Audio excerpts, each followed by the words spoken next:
用微光照亮夜晚，用温暖温润心灵。亲爱的朋友们，欢迎来到微光夜读。丈夫因琐事对我拳脚相加，婆婆在一旁冷眼旁观，甚至怂恿我丈夫下手更狠一点。后来他们双双出轨，我利用证据让丈夫净身出户，还把婆婆出轨的照片摔在公公面前。公公大怒，对婆婆动了手。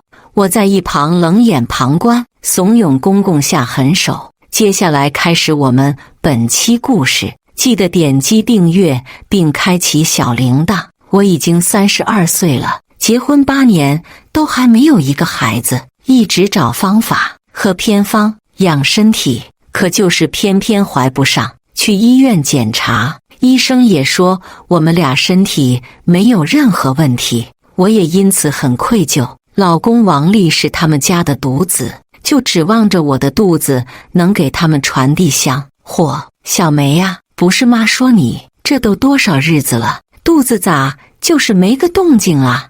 我肩膀夹着手机回话，妈，我上班呢，回家再说呀，回家再说。话音未落就被打断，什么回家再说？你就知道工作，何年何月才能给我生个大胖孙子？一不小心滑到免提键，婆婆矫揉造作的嗓门瞬间响彻办公室。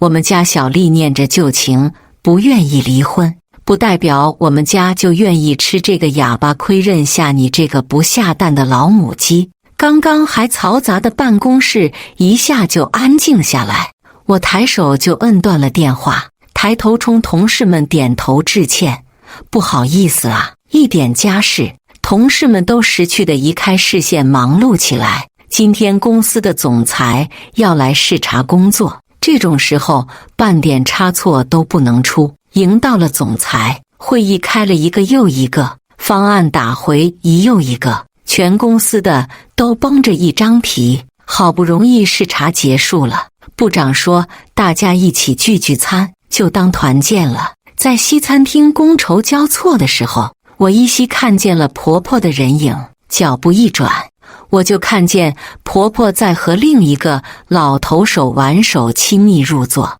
我掏出手机悄悄拍下，到家已经11点多，丈夫在沙发上等我，怎么这么晚？到哪里鬼混去了？他怒视着我，还没到12点。我抬手机，有些疲惫地脱下外套。自从2年前，她听进去了婆婆的挑拨离间，从一开始的关怀备至，到现在的暴躁易怒，一点一滴我都看在眼里。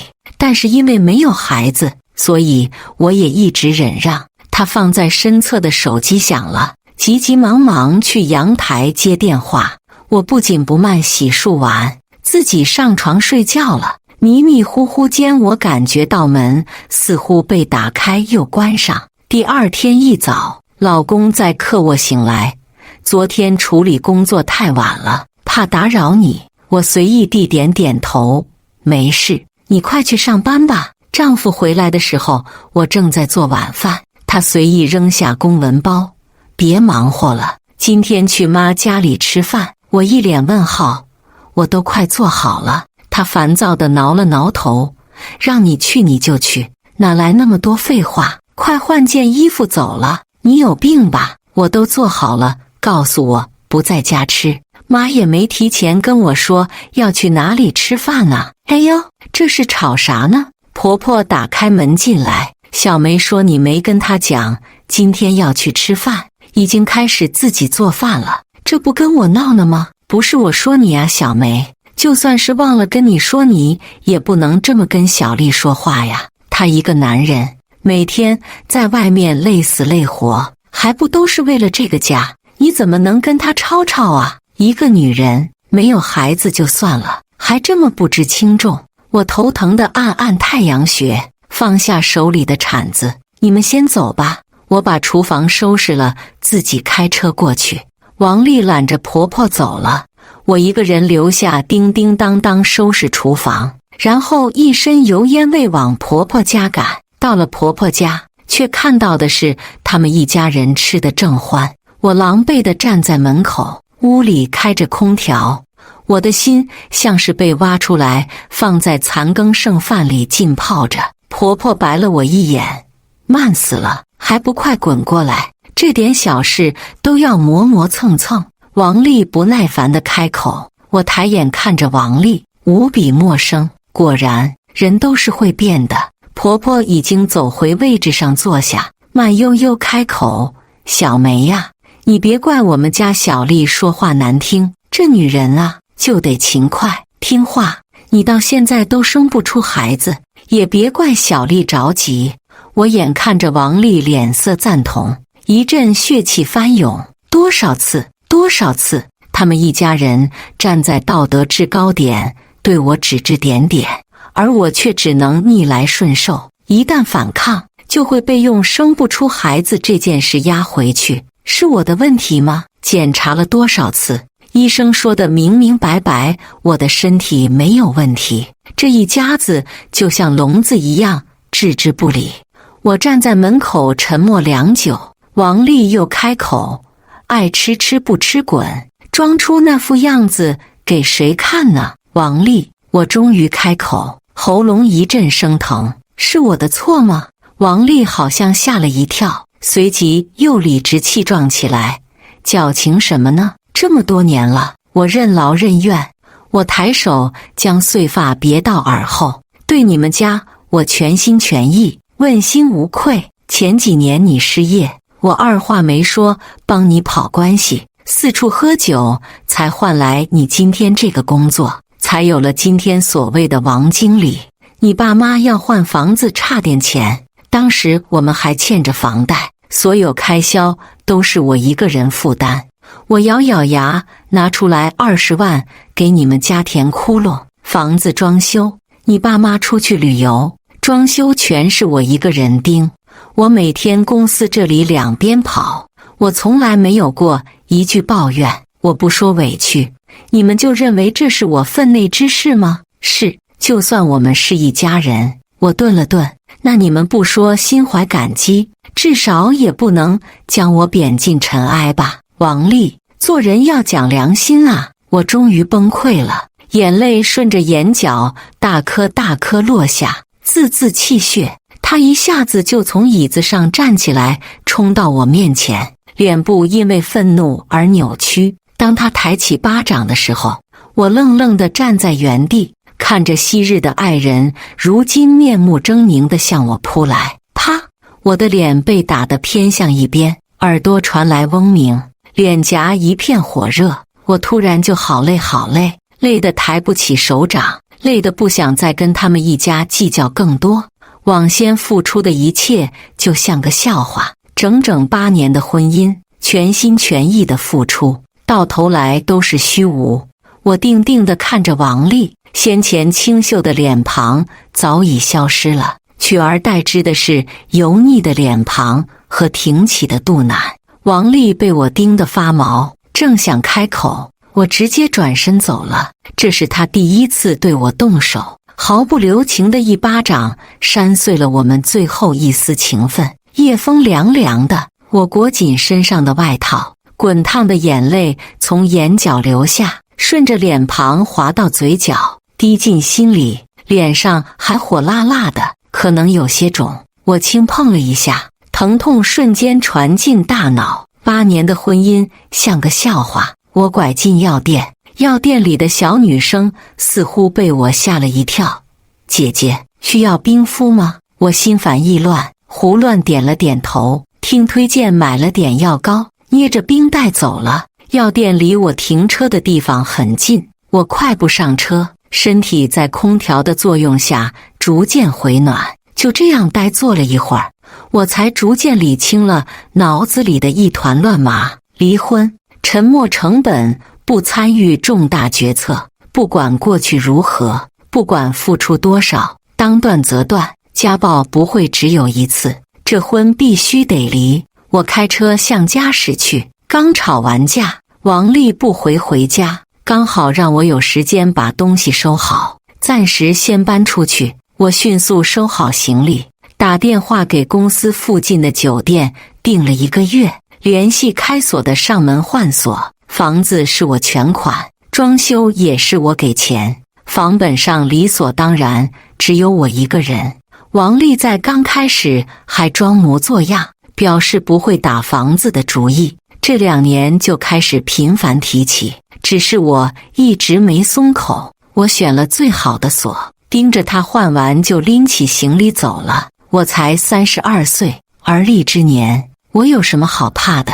在决定要离婚后，我迅速行动，联系了律师，开始对财产进行清算。律师说，你这个情况，在男方没有明显过错的情况下主动离婚，财产上怕是会吃亏。我轻轻摇了摇头，没关系，能离就行，我有赚钱的能力，哪怕是分不到太多财产，没了王丽一家的拖累，我很快又能赚回来。离婚才是最要紧的，自由才是最要紧的。王丽在晚上12点给我打来了电话，怎么还不回来？赌什么气呀？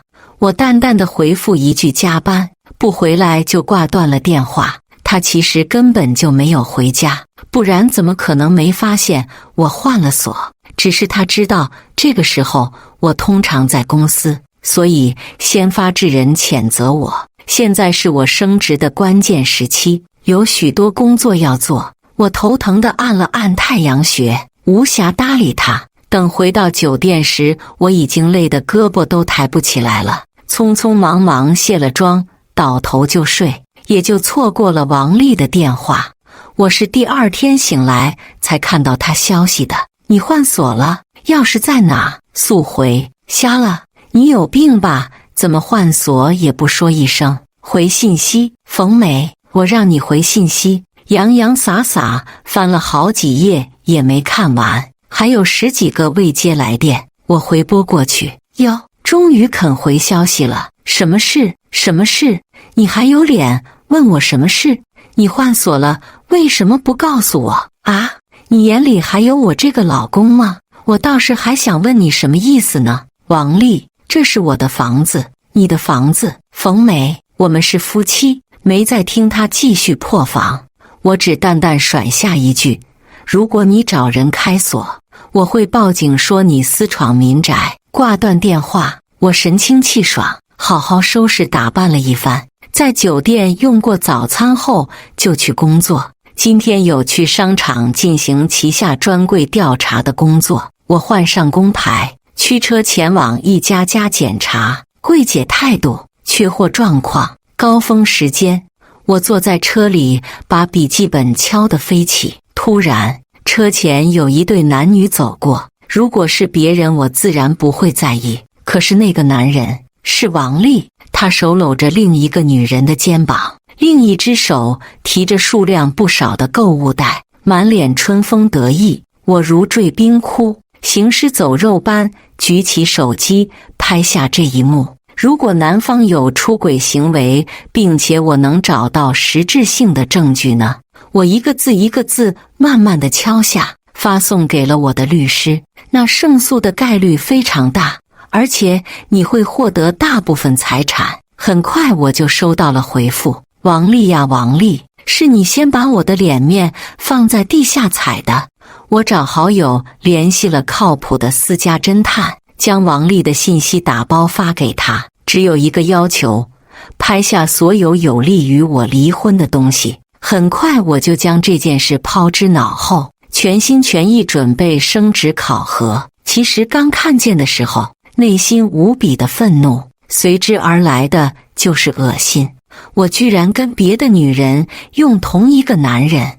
我趴在洗手池旁，止不住的干呕，内心回想起这些年的点点滴滴，一幅幅画面闪过，最后在脑海里留下的是他伸着巴掌狠狠扇在我脸上的狰狞。我终究是看错了人，想当时我信誓旦旦说王丽一定会一辈子对我好，逼着我爸妈硬是松了口同意我们结婚。结婚后也对我们小两口多加照顾，可惜他们二老前几年病逝，与我天人永隔。也幸好是这样，不然他们又得为我操心。结婚的前几年，我也以为我们会一直幸福一辈子的。那时候的王丽也曾经是模范好老公，工资尽数上交，在家洗衣做饭，从不发脾气，将我伺候得妥妥帖帖。可现在也变成了会毫不留情就扇我的家暴出轨男。果然，男人是不可信的，全天下的男人都是一个德行。我掏出纸巾按在眼角，避免泪水弄花我精致的眼妆。我才32岁，我还有很长的人生，而我必定有所作为。整理好心绪后，我再次投入工作。私人侦探的速度很快，我不到1周就拿到了许多证据，他们俩出入各种酒店的照片、聊天记录，甚至还有转账记录。但是那个女孩却并不知情。王丽在她面前的人设是惨遭前妻辜负的深情男。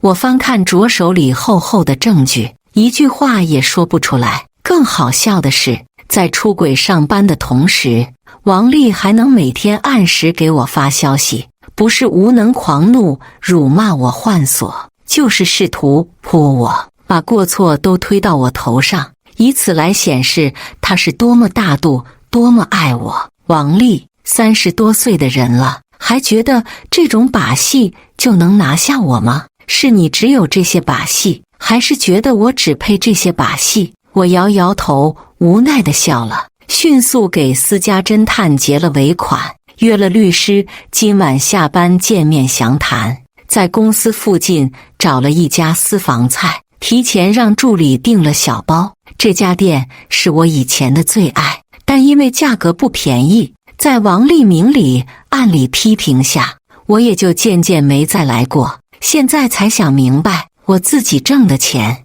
为什么不能自己支配？你好，是冯女士吗？我微微点头，这边请，您的包间在3楼，律师已经在里面等我了。吃完饭，我们才开始正式交流后续。我提出了我的诉求，律师根据我的诉求不断修改着方案。冯小姐，就目前的证据来看，那个女生似乎并不知情，应该是王丽骗了她。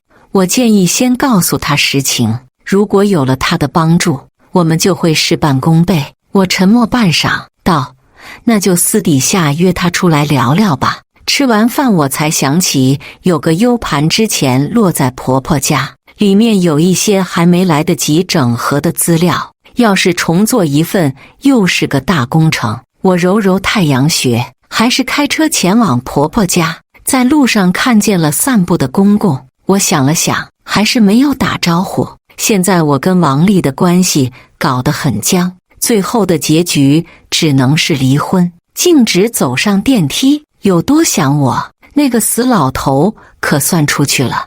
我震惊地瞪大眼，双手死死捂住嘴，生怕发出什么声响。公公出去散步了，婆婆这是在跟谁说话？我迅速转身下楼，回车里换了一身运动服，掏出一个口罩戴上，找了附近一个凉亭，开始守株待兔。大概半个小时后，单元门口出来一个清瘦的小老头。我翻出前一段时间拍到的婆婆与别人约会的照片，粗粗对比了一番，终于得出这个有些惊人的结论：婆婆出轨了。单论外貌，确实是比我那发福的公公强上不少。我迅速回到车上，再次翻出私家侦探的联系方式，有活接吗？听完我的讲述，饶是他见多识广，也被噎得不轻。确实，妈妈和儿子都是出轨的货，蛇鼠异哦。我回到酒店，舒舒服服泡了个澡，开了瓶香槟，为今天的收获庆祝。看来不久我就可以脱离这个泥潭了。沉沉睡去，一夜无梦。梅姐最近气色可真好啊！我带的实习生一大早就跟我打招呼，就数你这个小丫头嘴甜。我笑眯眯地点了点她的额头，真的，怕我不信似的。她急急忙忙补充，之前看着梅姐虽然也很美，但是总感觉您很疲惫，心里压着事。最近是那种一身轻的感觉，像是年轻10岁呢。我挥挥手让他们赶紧去工作，右手却抚上脸颊。果然，心中无男人，拔剑自然神。心中莫名蹦出这句话，顿时失笑不已。起身去茶水间冲了咖啡，就开始核对最近的报表。最近大家的工作状态都不错，小组工作效率提升也很明显。刚好最近快放假了，给他们包个红包吧。心里盘算着，又开始检查下面递上来的工作报告。私家侦探果然速度很快，没有辜负我的高额雇佣费。我翻看着他暂时传给我的部分照片，啧啧称奇，这两老鸳鸯竟然还挺有情调。西餐厅、插花课、音乐会、歌舞剧，还有酒店出入，就是大开眼界。原来人老也有性生活。我满足地翻看着这些照片，这些东西当然对我的离婚没什么好处，但是对我的报复可太有好处了。一步一步走到今天，我自己识人不清是一方面，可他王家母子又何尝不是凶手？如果我性子再软弱一些，说不定会真的被搓磨一生，被他们趴在身上吸一辈子的血。这些天我时常会做噩梦，梦里的我忍气吞声挨下了那一巴掌，还不断委曲求全为他们付出。碰见出轨也因为生育问题不敢呛声。婆婆骗我说等那个女孩生下孩子就打发她，可是等那个女孩未婚先孕，又在王丽的哄骗下生下孩子，他们就跟我撕破脸皮。那个女孩也被蒙在鼓里，根本不知道王丽是已婚人士。女孩很有骨气地将王丽一家告上法庭，得到了应有的赔偿。我永远记得她在梦里对我失望的表情。她说：“我没想到你也会帮他们瞒着我。”后来我才知道，由于我工作一直出色，经常去分公司检查，她也曾很仰慕我，将我作为目标，一直暗暗努力，却没想到我也是帮凶。这个噩梦做了好多次，我已经将它当作一次亲身经历，将现在的生活当作一次新的机会。毕竟如果我一直懦弱，那梦里的事情就有可能变成现实。有了这个梦，我不再拖延，而是加快动作，争取早日结束。你们的意思是？咖啡厅里，对面的女孩一脸不可置信，灌了一大口卡布奇诺，半天说不出话来。她垂着眸子，许久没有反应，突然眼泪就顺着她的脸颊流下。我连忙递上纸巾，对不起，我真不知道她。女孩断断续续，眼睛已经红肿了。她站起身来，郑重地向我鞠了一躬。对不起啊，姐。我摇摇头，这不是你的错，你也是受害者，错的是王丽那个畜生。她吸吸鼻子，坐了下去。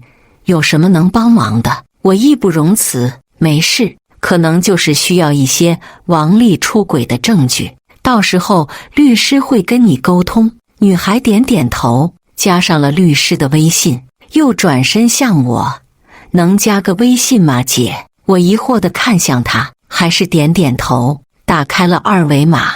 她像是下定了决心一般，加姐不是因为这件事，我是分公司的，以前姐来视察过，当时我就很仰慕，以后也一直将姐视为偶像呢。且不说我的心神如何震动，至少面色平静地将她送了出去。再次回到咖啡厅坐下，才发现自己后背已经出了冷汗。怎么会？原来梦真的是现实的投射吗？那我的梦究竟是预警还是经历？我不敢再细想，只连忙结账走人，心里却暗暗决定再次加快速度，免得夜长梦多，横生变故。律师忙着准备离婚材料，而我去健身房雇了5个大汉，在下午敲响了婆婆家的大门。你你想干什么？冯梅婆婆色厉内荏地质问我。我来看看您呀，好久没见了，您不想我吗？我笑着拉开门，径直走进去。碍于我身后的5个大汉，婆婆敢怒不敢言，他们跟着我一起进了客厅，在沙发上坐下。妈，王丽呢？叫回来呗，我有事情跟她商量呢。她在屋里睡觉。我使了个颜色，立刻就有3个人站起身，把王丽从卧室里拖了出来。什么人？你们是怎么进来的？我要报警告你们私闯民宅！王丽大喊着，像条死狗一样瘫软在地。她抬头看见了我。冯梅，你究竟要干什么？我施然起身，走到她面前，居高临下地看着她，伸手甩了她2巴掌。她愤怒地想要站起身，却又被一旁虎视眈眈的人按下。我掏出离婚协议摔在她面前。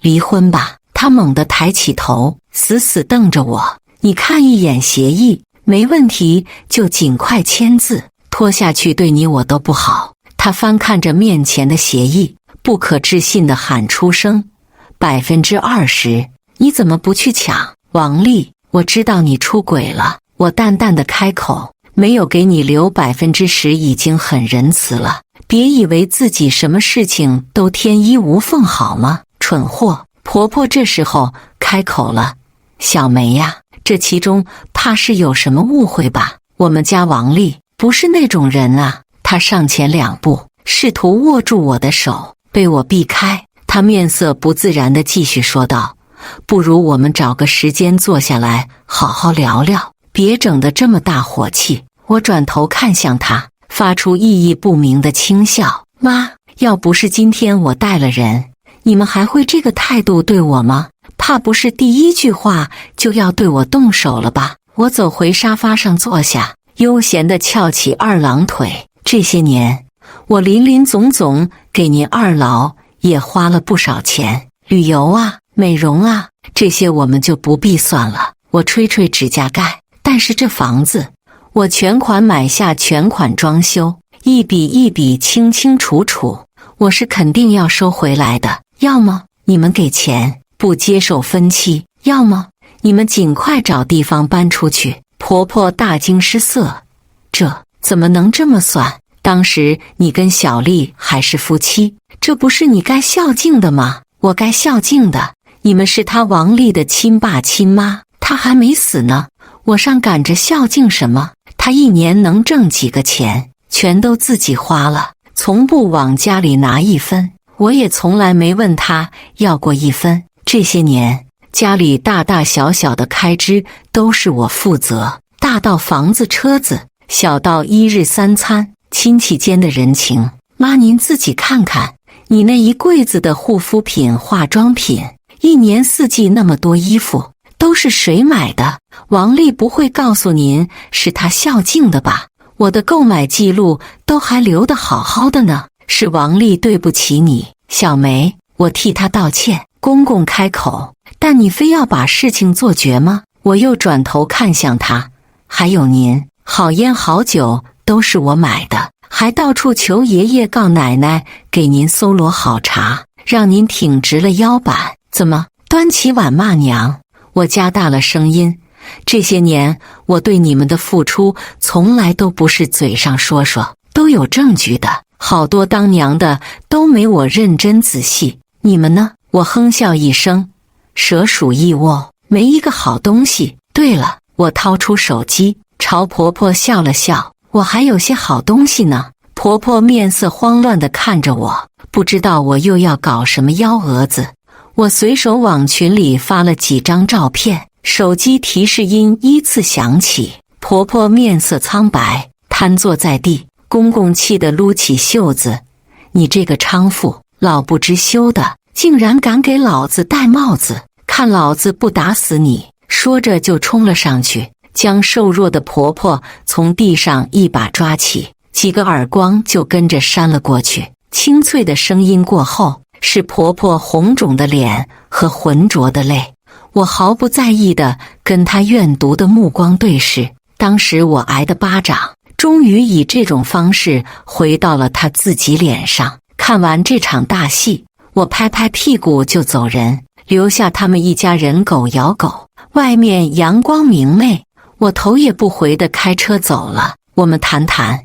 王丽打来电话的时候，我正在工作，没空。你非要搞成这样吗？我听见他压着怒气的声音传来，心头一阵无语，直接挂断了电话。最近我的事业发展非常顺利，升职成功，还看了那个小妹妹的工作履历，是个很有能力的小姑娘，专门给分公司打了电话，将她调过来。小姑娘眼睛亮亮的，为了不给我丢人，辜负我的信任，每天都拼了命的工作。这段时间我才真真切切有一种活着的感觉，不像之前浑浑噩噩，家里公司两头顾，每天焦头烂额。一天晚上，私家侦探给我发来了大消息，老板，这个消息还是谨慎着看。我好奇地点开视频，差点被落下。婆婆浑身瘫软躺在沙发上，而王丽栖身而上。我迅速关闭了视频，心头一阵犯恶心。他们家还真是时时刻刻都能干出很神经病的事情。给私家侦探发了消息，表示厉害。我又摇摇头，联系上了律师。王丽还是不愿意签字，今天给我打电话，要求私下见面详谈。我拒绝了，直接起诉吧。那就这件事情不用拖那么久。好，那就交给你了，有什么消息通知我。得到肯定回复后，我挂断电话，转头将视频打码发在网上，编辑了自己的经过。很快，王丽火了，当然不是什么好的方面，评论区骂声一片，将王丽的脸面踩在脚下揉搓。当然，我做这个的初心是希望所有人擦亮眼睛，不要被一时的甜蜜蒙蔽。怎么会有这种男的呀？我靠！楼上的姐妹，是所有的男人都这样？是这样，一个个都幻想着又能有漂亮媳妇，又能有助力，还能家里红旗不倒，外面彩旗飘飘，也不先看看自己是个什么玩意儿。当然，也有一些帮腔的男人，但他们很快就被其他人喷得体无完肤，自己就灰溜溜删除了。很快，我就接到了王丽愤怒的电话：冯梅，你不是要离婚吗？好，我签协议，你赶快把视频给我删了。我无视他的要求，开玩笑，他以为自己还有资格跟我谈条件吗？什么时候给我？今天下午，你来我妈家拿。随即我就挂断电话，回酒店睡了午觉，这才慢悠悠叫上之前雇佣过的那几个健身房的人，前往婆婆家，掏出钥匙开了门。他们一家三口已经在客厅等我了。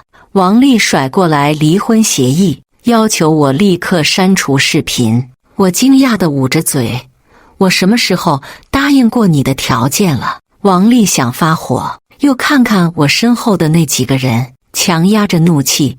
今天上午我们才打过电话的。我慢悠悠走到沙发上坐下，不急，毕竟我也很想知道那个视频是怎么回事。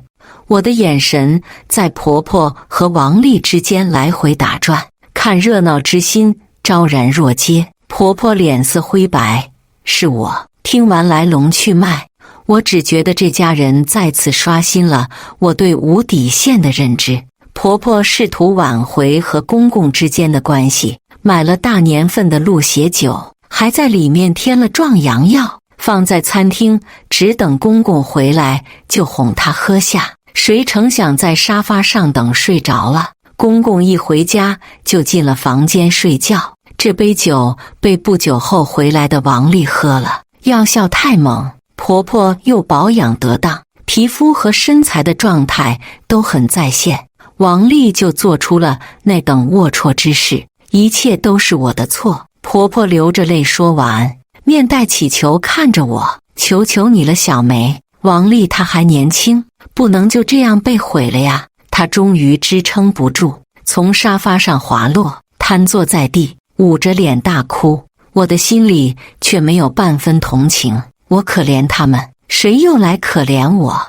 我不能替过去的，我就这样轻易原谅。我直起身，盯着王丽，不用你的离婚协议了，我会起诉你，你就等着收开庭通知吧。对了，走到门口，我又回过身来，这套房子也在我起诉的范围内。你要是不想再替你爸妈背上几百万债务，劝你们趁早搬出去。说罢便摔门而去。律师很快就打来了电话，冯小姐，材料都已经准备齐全了，已经提交申请，接下来就等着开庭。这段时间辛苦你了。一番客套后，我挂断了电话，前往公司处理工作。又续了1个月的酒店，之前的房产已经挂了出售。那套房子他们一家人都知道地址，难免不会狗急跳墙。为了安全起见，我还是将它卖掉，反正又不存在说什么爱的回忆。将东西能卖掉的卖掉，私人物品全都搬到酒店。我看着空荡荡的房子，心底一片轻松。律师很快打来电话，让我准备出席。经过一整个上午的争辩，我拿到了90%的财产。结束时，王丽在被告席破口大骂，试图冲上来打我，又很快被制服。我走近她，轻声开口：王丽，这一切都是你自作自受的呀。我看着银行卡里的数字，乐出了花。这也算一种复仇吧，为那个曾经懦弱的、被蒙蔽双眼的冯梅复仇。如今他们只剩微薄的资产，没有落脚之处。回到酒店，我向王丽的公司发送了早已写好的举报信。若是他们不尽快处理，王丽所在他们公司的消息就会被传出去。王丽的名声已经臭得不能更臭，跟他搭上关系，到时候会发生什么就不能保证了。人事部的都是人精，加上王丽的工作本就是我之前凭借人脉搞来的，他又没有能力，又不会和同事上司打好关系，相信很快就能传来好消息。果然，不久我就收到了回信。王丽因为品行不端，在公司内挪用公款被辞退。其实王丽那种小罗哥哪里有机会挪用公款，应该是刚好撞上，替人家背了黑锅。我删除了邮件，不再理会这件事。最近接了笔大订单，我全部精神都被这个吸引走了，哪里还有空管一个已经注定没有好结局的人。随着工作越来越繁忙，我的职位也越升越高，最终被调到海外当分区总负责人。离开的时候带上了当时的小丫头当助手。小丫头在国外找了个高大帅气的男朋友，除了工作就是在蜜里调油。姐，这边真的都好帅啊，真的不考虑考虑吗？我一边翻看报表一边回复，你看我现在哪有空啊。结束工作，我开车回家，打算逛超市买点菜做饭。拿起一包蔬菜的时候，一个男生突然想起，不好意思，这个蔬菜已经不太新鲜了，有些蹩脚的中文。我抬头看向来人，是个很帅气的男人，白灰的短发打理得当，高挺的鼻梁，秀气的脸庞。我饶有兴致地打量，让他红了耳尖，还倔强举起另一包蔬菜。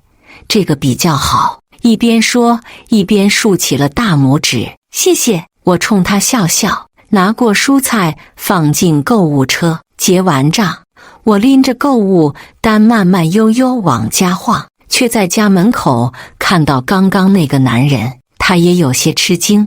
我冲他打招呼，新邻居。他腼腆地点点头。我看着他杂乱的新家，心头一动，来我家吃晚餐吗？啊，就当是报答你刚刚帮忙挑选蔬菜了。我晃晃手里的购物袋，来吧，你刚搬来还没收拾好，也不方便做饭，就当是我乐于助人了。我打开门，拿出一双一次性拖鞋放在门口，自顾自去厨房做饭。过了一会才听到他小声的回复：好的，谢谢款待，感谢大家的观看，欢迎大家在下方评论区讨论。如果你喜欢这类故事，记得点击订阅微光夜读，并分享给更多的人，这会对我帮助很大。再次感谢大家的观看。